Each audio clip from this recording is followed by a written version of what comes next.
you've written about MAID a number of times. You've covered Mm. it at the National Post, and so in one of the most recent things that I read by you, you reported that 1 in every 20 Canadian deaths is now due to assisted suicide, which sounds like a lot. And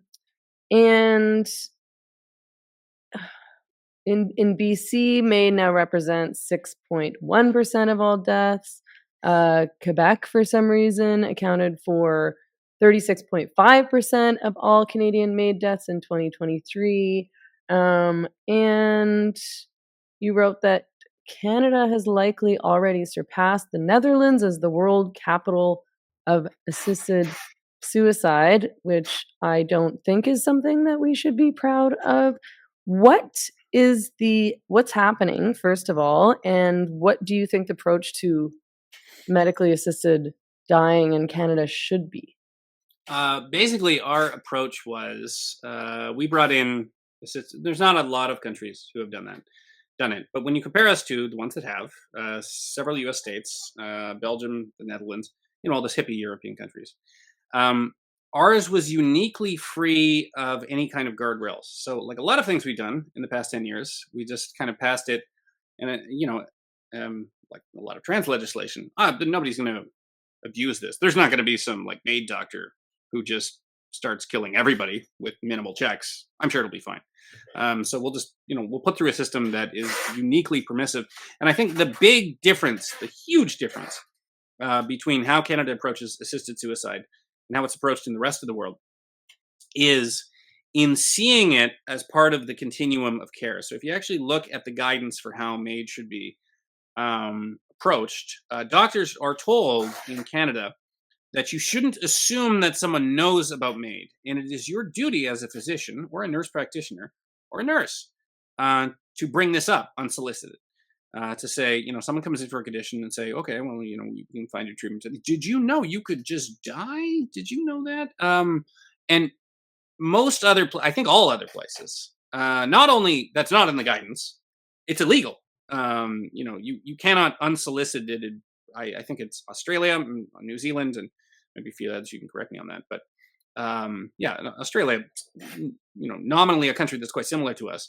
When they put in their assisted suicide, they say, okay, yeah, we can't have doctors just going up to people because the dynamic changes immediately. I mean, we've seen any number of these stories where someone's like, yeah, my neck hurts and I would like to get a lift up to the second floor of my house. And they're like, okay, well, we can deal with that, but you could also die if if you considered this. So I would say that's the major difference. And then for everything else, yeah, it's easier to get assisted suicide. So this hasn't proved tremendously controversial in Canada. So I was speaking to an ethicist in the United States, and he said he's like, I study this all over the world, and Canada, you keep having these cases where like we did have a case in which a veteran contacts Veterans Affairs about his PTSD, and the caseworker says, have you considered assisted suicide? And he takes it. I mean, things that would be a massive scandal in parts of Europe, definitely in the United States, just don't move the needle here. So earlier I brought up Freedom Convoy. Nobody really cared. They've coded it in their mind as I didn't like Freedom Convoy. Freedom Convoy is gone. That's the most I'm going to be thinking about that. I think by poll numbers, the vast majority of Canadians want a system in which there is sort of a way to take, if you've got a prolonged illness, you can sort of cut it off early. And I think that's something that, speaking for myself, speaking for almost everyone I know, they've seen a situation in which an elderly relative has had dementia, has had Alzheimer's, and has lived to a point in which it's just an absolute grind. They don't recognize anybody. They're waking up in fear. They're in pain. Now, if you're a hardcore Catholic, you're going to say, well, there's still life there. But I think the vast majority of Canadians are saying, well, I would have preferred if, Grandpa, rather than being in a hospital bed in severe pain for those last 6 weeks, we could have cut it off at the 6 weeks. I mean, that's why the main MAID charity called itself Dying with Dignity. So I think most Canadians have coded it as Well, I had to watch my uncle, die of dementia. I thought at the time, this is savage. We should be able to, you know, give him an early exit for that. And they've coded it as, well, assisted suicide's great. You can do it now.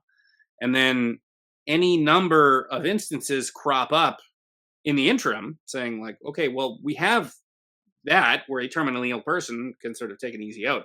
But we also have all this other stuff happening, like veterans being offered unsolicited assisted suicide.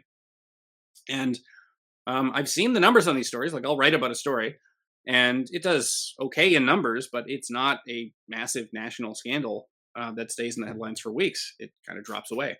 So I think people are like, well, assisted suicide's good. I see these other cases. I'm sure it's fine.